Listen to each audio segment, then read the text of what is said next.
So ఒక caller అయితే ఉన్నారు గద్వాల్ నుంచి విశాల్ గారు. విశాల్ గారు నమస్కారం అండి. విశాల్ గారు నమస్కారం. నమస్తే సార్. చెప్పండి సమస్య ఏమిటండి? మా సమస్య వచ్చేసి హలో మాది ప్రిలిమినరీ జడ్జిమెంట్ బాగా మాది ఆర్డర్ పాస్ అయ్యింది సార్ మాది కోర్టులో. మాకు వచ్చేసి ఇది సార్ ఇప్పుడు ఐఏ నెంబర్కి అప్లై చేసాం. పార్ట్నర్షిప్ మాది ముగ్గురు డిఫెండెంట్ మేము ప్రిలిమినరీ మేము. హలో ఓకే చెప్పండి వినిపిస్తుందండి. అదే సార్ ఇప్పుడు మాది వచ్చేసి ఏమైందంటే డిఫెండెంట్ మేము చెప్తున్నారు ఐఏ నెంబర్ మాకు వచ్చేసింది. ఐఏ నెంబర్ వచ్చేసింది మాకు వచ్చేసిన తర్వాత ఏమైందంటే మేము ల్యాబ్ పెట్టుకున్నాము. ల్యాబ్ పెట్టుకున్న తర్వాత ల్యాబ్ ముగ్గురికి సమన్స్ పంపించారు కోర్టు తరఫు నుంచి. కోర్టు నుంచి లాయర్స్ ముగ్గురికి డిఫెండెంట్ వాళ్ళకి సమన్స్ పంపించారు. ఒక్క నిమిషం, కేసు ఎవరు వేశారు? మేము వేసాం. మీరు పిటిషనర్? పిటిషనర్ మేము. డిఫెండెంట్ కి కోర్టు నుంచి సమన్స్ పంపించాం మేడం.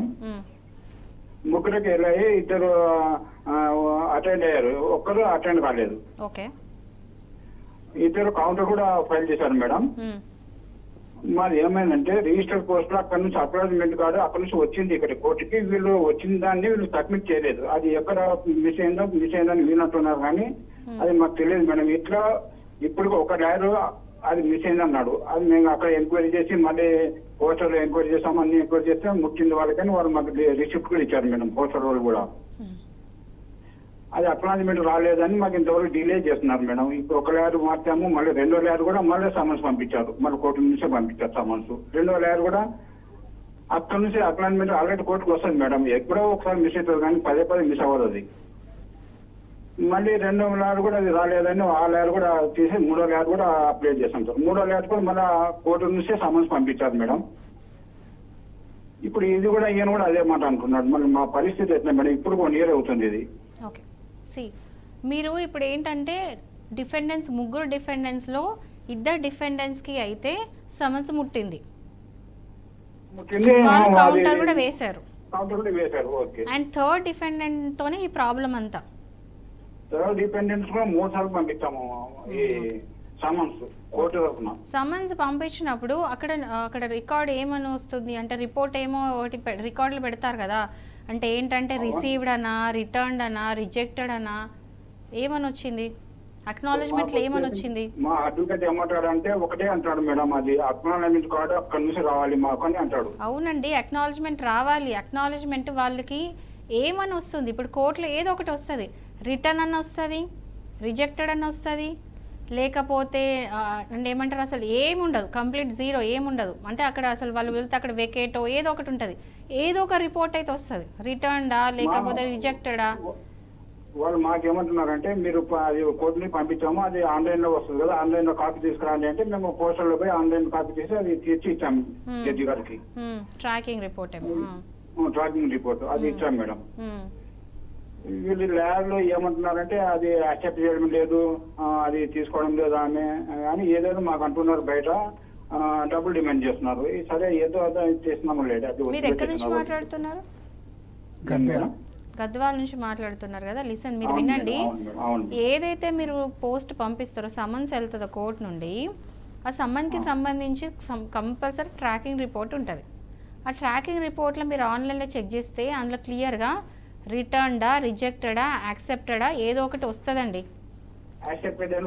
సో యాక్సెప్టెడ్ వచ్చింది అన్నప్పుడు యాక్సెప్టెడ్ అనే ఏదైతే రిపోర్ట్ వస్తుందో కోర్టులో సెక్షన్ వాళ్ళు ఉంటారు. ప్రతి కోర్టులో ఒక సెక్షన్ ఉంటుంది. ఆ సెక్షన్లో ఏంటంటే ఈ సమన్స్ ఇదంతా కూడా వాళ్ళు పనిచేస్తారనమాట. సో ఆ సెక్షన్లోకి వెళ్ళి అడగాలి. ఓకే, మీరు కూడా వెళ్ళొచ్చు, అడగొచ్చు. మీరు ఇప్పుడు మీరే కదా పిటిషనరు, మీ లాయరే కాదు, మీరు కూడా వెళ్ళి అడగచ్చు. అయితే సెక్షన్ వాళ్ళని అడిగితే అసలు రిపోర్ట్ ఏమన్నా వచ్చింది అని అడగండి. అక్నాలజ్మెంట్లో రిపోర్ట్ ఏమొచ్చిందని అడగండి.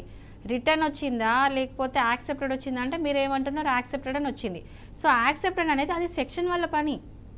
అక్కడ ఉన్న సెక్షన్లో పనిచేసే స్టాఫ్ ఉంటుంది కదా, వాళ్ళ పని. వాళ్ళ రిపోర్ట్ తీసుకెళ్ళి జడ్జి గారికి ఇవ్వాలి, ఇట్లాంటిది వచ్చిందని చెప్పేసి. అది వాళ్ళ పని అండి. సో వాళ్ళు వెళ్ళి ఆ రిపోర్ట్ అనేది జడ్జి గారికి ఇస్తే జడ్జి గారు ఆ రిపోర్ట్ చూసినప్పుడు ఒకవేళ వాళ్ళు రిసీవ్ చేసుకున్నట్టయితే, అంటే వాళ్ళు యాక్సెప్ట్ చేసినట్టయితే, వాళ్ళు యాక్సెప్ట్ చేసినాక కూడా మళ్ళీ వాళ్ళు కోర్టుకి రాలేదు, వాళ్ళ కేసుని కంటెస్ట్ చేయలేదు కాబట్టి వాళ్ళని ఎక్స్ పార్టీ చేసేస్తారు. కోర్టు ఎవరైతే రాలేదు అంటే ఈవెన్ సమన్స్ ముట్టిన తర్వాత కూడా వచ్చి కోర్టులో కనుక వాళ్ళు కౌంటర్ వేయలేదు, ఏమీ లేదు, అసలు కంటెస్టే చేయనప్పుడు వాళ్ళని ఆటోమేటిక్గా ఎక్స్పార్టీ చేసేస్తారు జడ్జి గారు. సో అది సెక్షన్ వల్ల పని, మీ అడ్వకేట్ పని, మీ అడ్వకేట్ ఫాలోఅప్ చేసుకోవాలి, సెక్షన్ వాళ్ళని అడగాలి, రిపోర్ట్ అనేది ఎందుకు సబ్మిట్ చేస్తలేరు, రిపోర్ట్ ఎందుకు జడ్జి గారికి ఇవ్వట్లేదు అనేది మీరు క్వశ్చన్ చేయాలి. మేము అడిగాం మేడం, ల్యాబ్ని అడిగితే మేము లాస్ట్ పోస్టల్ పేపర్ అది ట్రక్ కూడా తీసుకొని ముద్ర వేసుకొని సీల్ వేసుకొని మొత్తం జడ్జి గారి ముందు పెట్టారు. ఓకే విశాల్ గారు, మీరు తర్వాత కూడా కాల్ చేసి మాట్లాడచ్చు. మరొక కాలర్ అయితే సిద్ధంగా ఉన్నారు, విజయవాడ నుంచి వెంకటేశ్వరరావు గారు. వెంకటేశ్వరరావు గారు నమస్కారం అండి.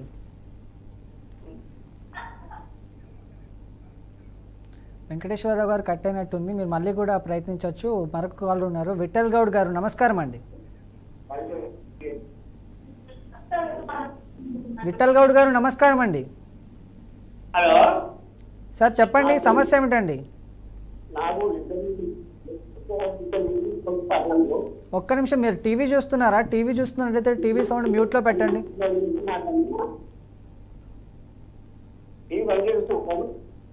టీవీ సౌండ్ మ్యూట్లో పెట్టండి, లేకపోతే టీవీకి దూరంగా వచ్చి మాట్లాడండి.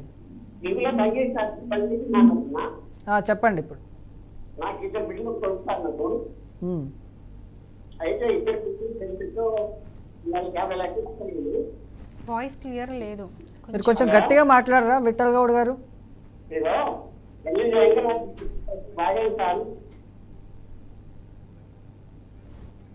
సో మీరు మళ్ళీ కూడా ప్రయత్నించవచ్చు. మరొక కాలర్ అయితే ఉన్నారు, విశాఖపట్నం నుంచి శ్రీనివాస్ గారు. శ్రీనివాస్ గారు నమస్కారం అండి. నమస్తే సార్, నా పేరు శ్రీనివాస్ అండి, విశాఖపట్నం నుంచి మాట్లాడుతున్నాను సార్. సార్ చెప్పండి, సమస్య ఏమిటండి? సమస్య సార్, నేను ఒక 245 స్క్వేర్ ఫీట్ కొన్నాను సార్ మా ఏరియా దగ్గరలో. ఓకే. అది ఒక పెద్ద ఆయన రైతుల దగ్గర కొన్నారు, కొని దాన్ని లేఅవుట్ కింద కన్వర్ట్ చేసి కమర్షియల్ ల్యాండ్ లో కన్వర్ట్ చేసి మాకు ఫ్లాట్ల కింద అమ్మారు సార్. నేను ఒక ఫ్లాట్ 245 స్క్వేర్ ఫీట్ కొన్నాను సార్. కొన్ని తర్వాత 2023లో రిజిస్ట్రేషన్ కూడా అయిపోయింది సార్. నేను జాబ్ పర్పస్ లో బయట ఉండడం బట్టి రెగ్యులర్ గా ఈసీ అది కూడా చెక్ చేసుకుంటా సార్. ఈ మధ్య కబ్జాలు ఎక్కువ అయిపోయాయి కదా సార్, అందుకని చెప్పి. బట్ లేటెస్ట్లీ నాకు తెలిసింది ఏంటంటే, ఆ పెద్ద అయినా రైతులకి కొంత అమౌంట్ ఇంకా సెటిల్మెంట్ లో ఉండిపోయిందని తెలిసింది. ఆ రైతులు ఏం చేశారంటే దాని మీద మొక్కలు అవి వేసేయడం మొదలు పెట్టారు సార్. ఆ పెద్ద ఆయన మళ్ళీ దానికి అగైనెస్ట్ గాన ఇంజెక్షన్ కోసం, పర్మనెంట్ ఇంజెక్షన్ కోసం ఇక్కడే విశాఖపట్నం కొత్త వలసలోనే కోర్టుకి అప్పీల్ చేశారు సార్. అయితే ఆయన అప్పీల్ చేసింది మొత్తం 1.96 ఎకర్కి సార్. అందులో మనది ఒక బిట్ 245 స్క్వేర్ ఫీట్ సార్.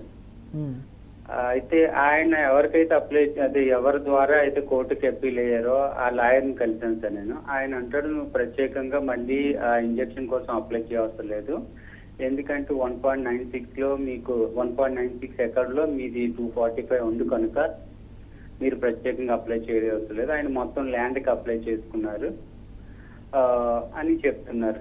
నన్ను ఏం చేయమంటారు సార్? ఫస్ట్ థింగ్ ఏంటంటే, మీరు ఇప్పుడు ఏదైతే కేసు అయిందో ఆ కేసులో మీ ప్రాపర్టీ కూడా పార్ట్ ఆఫ్ ఇట్ కదా, అది కూడా పార్ట్ ఆఫ్ ఇట్ అన్నప్పుడు మీరు ఖచ్చితంగా ఇంప్లీడ్ అవ్వాలి. మీకు సంబంధించిన కేసు కాబట్టి మీరు ఇంప్లీడ్ ఖచ్చితంగా అతను చేసినటువంటి ఇంజెక్షన్ లో నాకు నాతో పాటు 7 మొత్తం 8 వేరు వేరు బిట్లు ఎంత 1600 స్క్వేర్ యార్డ్స్ అమ్మినట్టు కూడా రాశారనమాట. అందులో అమ్మినటువంటి మా డాక్యుమెంట్స్ ఉంటాయి కదండి, మాకు అమ్మినవి అవి కూడా దాన్ని ఇంక్లూడ్ చేస్తారండి. మా పేర్లు కూడా ఇంక్లూడ్ చేస్తారు, నేను పలానా వ్యక్తికి అమ్మాను, ఇప్పుడు ఏం లేఅవుట్ చేసుకునే క్రమంలో ఈ విధంగా రైతులు వచ్చి అడుగుతున్నారు అని చెప్పి ఇంజెక్షన్ కోసం అప్లై చేశారు. లేదండి, మీరు కనుక ఆ కేసులో ఇంప్లీడ్ కాకపోతే మీ రైట్ మీరు కోల్పోయినట్టే. ఓకే, ఇంప్లీడ్ అంటే ఏంటి మేడం? ఇంప్లీడ్ అంటే ఆ కేసులో నన్ను కూడా మీరు చేసుకోండి, నన్ను కూడా పార్ట్ ఆఫ్ ద కేసు చేసుకోండి, దాన్ని ఇంప్లీడ్ అంటారు. ఎందుకంటే ఆ కేసుకి మీకు సంబంధం ఉంది, మీరు అంటున్నారు దాంట్లో పేరు ఉందని చెప్పి, అండ్ మీరు కనుక అందులో ఇంప్లీడ్ కాకపోతే మీకు న్యాయం జరగదు, మీకు అన్యాయమే జరుగుతుంది. నా పేరు ఉంది మేడం, ఎందుకంటే మీ పేరు ఉండడం వేరు, వినండి, కేసులో మీ పేరు ఉండడం వేరు, కానీ అందులో మీరు ఆ కేసులో మీరు ఒక పార్టీ అవ్వాలి, మీకు సంబంధించింది కాబట్టి మీ రైట్ కోసం మీరు అడగాలి అంటే, మీ రైట్ మీరు కోల్పోకుండా ఉండాలంటే మీరు ఒక ఇంప్లిమెంట్ పిటిషన్ వేయాలి. ఎందుకు అంటే ఈ కేసుకి నాకు కూడా సంబంధం ఉంది, అందులో నేను కూడా కొన్నా, నాకు 245 స్క్వేర్ యార్డ్స్ ప్రాపర్టీ మీద నాకు హక్కు ఉంది. సో ఈ కేసు మొత్తం అయ్యేటప్పుడు ఈ ప్రొసీడింగ్స్లో ప్రతి దాంట్లో నాకు సంబంధించిన ఫ్యాక్ట్స్ నేను చెప్పుకోవాలి, నాకు జరగాల్సిన న్యాయం నాకు జరగాలి. నన్ను కూడా కన్సిడర్ చేస్తూ ఈ కోర్టులో ఏదైనా ఆర్డర్ పాస్ చేస్తే నన్ను కూడా కన్సిడర్ చేయండి, ఎందుకంటే నేను డబ్బులు పే చేసిన అన్నయ్యని. సో నన్ను అన్యాయం జరగద్దు, నన్ను కూడా కన్సిడర్ చేసి ఆర్డర్స్ అనేది ఇవ్వండి అని చెప్పేసి మీరు ఇంప్లీడ్ అవ్వాలి. సో మీరు ఒక అడ్వకేట్ని కలిసి ఇంప్లీడ్ చేయండి, ఆ కేసులో ఇంప్లీడ్ అవ్వండి. మీరు ఇంప్లీడ్ అయితేనే మీ రైట్ అనేది మీకు ఉంటుంది. మీతో పాటు ఎంతమంది ఉన్నారో అందరూ ఇంప్లీడ్ కావాలి. సో మీరు వెళ్ళి లాయర్ వెళ్ళిన తర్వాత మీకు ఎట్లా న్యాయం జరుగుతుంది అన్నట్టు తప్పు మాట. మీరు ఖచ్చితంగా ఇంప్లీడ్ అవ్వాలి. ఓకే.